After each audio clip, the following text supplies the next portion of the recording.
Hi, this is Brantley with dSupport Online, and I'd like to welcome you to our dMystify series. Today we'll be going over the custom app herdProtect, and it's one of our DMZ custom apps we've added. And basically herdProtect is a crowdsourced antivirus engine that'll scan in the cloud against 68 different antivirus and malware scanners using various definitions and engines from each to verify if all the files on the system have been uh, flagged as infected or not. Similar to VirusTotal's detection method, but uses a slightly different option here. This is from Reason Software, who also makes the Should I Remove It software.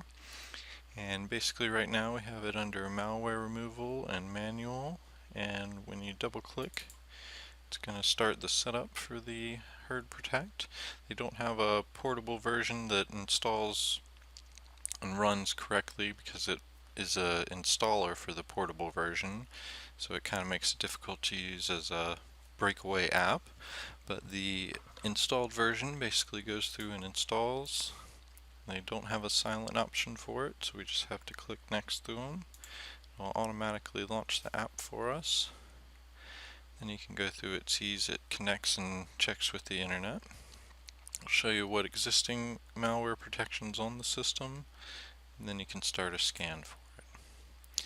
And it's going to let you know that it's actually scanning against the top 68 antivirus engines, and it's done partially in the cloud, so an internet connection is required. And after the first scan, it's going to queue some of the results in the cloud, and you'll want to rerun the scan after it's finished, so you don't want to always uninstall it right after. But if you go ahead and say OK here, it will start its scanning process.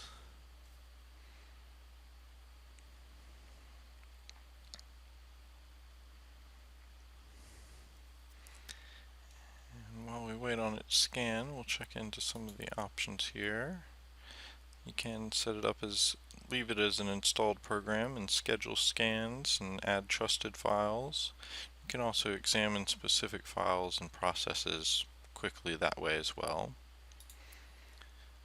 Most of your settings here you're going to leave enabled. It does have proxy settings, plus it has a couple neat tricks to reset your web browser settings and reset your TCP/IP settings if you're having issues getting out to the internet. There are some other D72 functions that will be able to take care of those more effectively, but nice to have them inside of this app like this.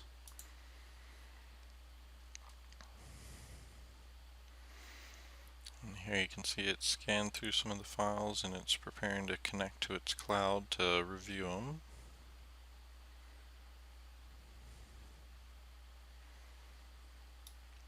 And while we wait on that, we'll go ahead and jump over to the app's web page.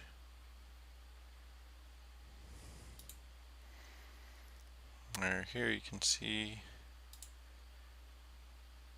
some information about how herdProtect works and what it's used for. It can be used in addition to having antivirus engines on the system, so you can have it run alongside of your current anti-malware and antivirus engines. And then it also has engines that are powered by these 68 different antivirus and malware scanners. That's pretty neat to know and have there. Plus, if you go into their knowledge base, it has some latest trends and detection options. Kind of shows you what's out there and what's being found right now by its software.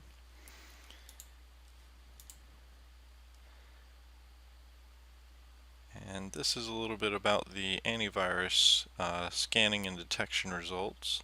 It says that these should not be used for an antivirus engine comparison because it uses various levels of each vendor's engine and doesn't reflect the actual detection rate if you install one of these fully on a system. So it does have some downsides to it, but basically you're quickly scanning against these 68 ones and seeing if it comes back with a quick hit against their detections. So it's kind of a nice feature to have as a backup utility. You can see it's still scanning there.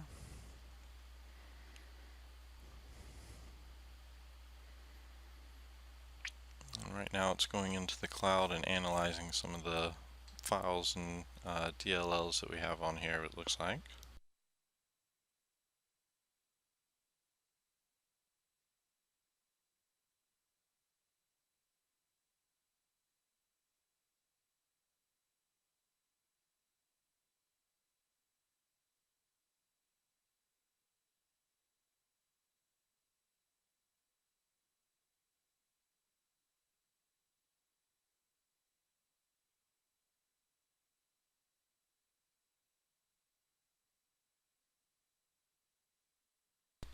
This first scan can take a little bit of time, but looks like it's almost done here.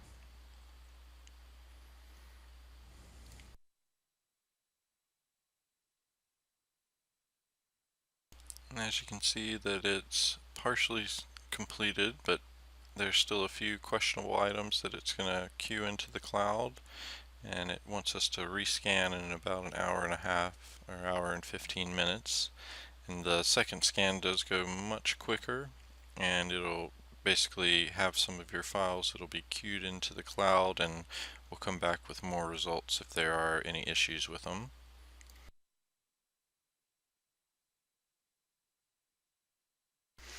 But right now, if we check on this system, there are no malicious files. If there were files that were found that were malicious, they would show you how many engines detected them and which engines actually detected them, as well as give you an option to delete them or delete them all at once. And of course, you can just minimize this and continue on with your malware scan and removal process, or if you were done and didn't want to come back and scan it again, you can just X out and it'll go ahead and process the uninstaller. Now if you did want to leave it on here and go back and scan again in an hour and 15 minutes once you finished up some more of your malware removal process, you could just cancel out of this uninstaller. It would leave it installed, and then you could run it your second time, and then when you came back and ran it again, it would go through the uninstall process. Plus there's also an option to add the uninstall feature directly, so if you wanted to unchain this app from the herdProtect installer, you can run just the herdProtect uninstaller at a later point in time, maybe at the end of your malware scan. Definitely up to you, and it's customizable in those options, but we're going to go ahead and uninstall it right now. You can see it's taking out a lot of the cached files that it took and possibly uploaded to the cloud for further detection, and that's why the second scan goes a little bit quicker as well. And we're also going to go and check out their download page. Here you can see they have a full version, which is the one that we use in our custom app here.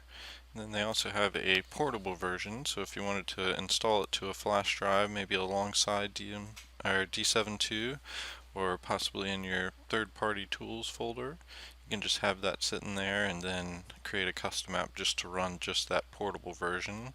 I believe that would keep some of your scans and some of your details and reports along with it inside of there. But for custom app purposes, we found it was easier to use the installed version to know where it's going to install and be able to remove it after you're done with it. The portable version is an installer as well, and it allows you to choose where to install it, but the installers, as you saw, didn't take quiet mode, so they wouldn't take which directory and place we wanted to put the file, so it wasn't the best option for us to have a custom app that cleanly installed and removed itself after running. So lastly, if we look at the custom app functions here, you can see we have our herdProtect and our herdProtect uninstall. And on our main page we have our app and our main page for it, as well as the downloads. It is a manual app, and the servers are the OS is everything that it runs on here. You'll see it has the download, and we do execute that installer. We tried using the quiet install, but they don't support it with the installer that they have set up there. Then we have the 32-bit application that runs, and this is the installed location for it. We do wait for termination before beginning our D7 auto mode. No options to run post-execution.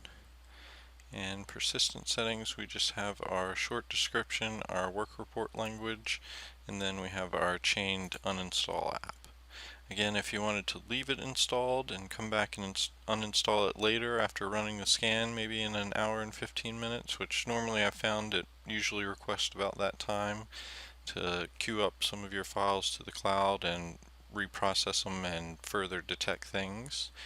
And then you could just remove this entry here, come back, run the scan in an hour and 15 minutes or whenever you're done with your malware removal, and then you can come back and add this into your malware removal section and run it at the end of the process there. So you could also have this one in a second spot to be able to run it a second time later in your malware removal. It is both going to be manual ones, so do keep that in mind when you're adding it in. For the uninstall, we just have the name of the app and the help page. No downloads or pre-execution for it. And then we just run the uninstaller from the program files folder. No other settings for that one. So again, if you wanted to have it left on the system until you came back, you could either just cancel out of it and come back and run it again once you've waited the time it asked to queue up some files, and then you could let it uninstall automatically, or if you wanted to remove the custom app chaining, you could remove that there and just have both of them in your list there. So that's herdProtect, and it is a nice addition to our malware removal options to kind of add to our multi-prong effect and try to take down as many virus and malware files on the system as we can. And we do like having that one as a new option there, and hope that's demystified that tool a little bit for you, and you'll be able to use herdProtect in a more full-fledged manner. And do hope you enjoyed this show, and thank you for watching.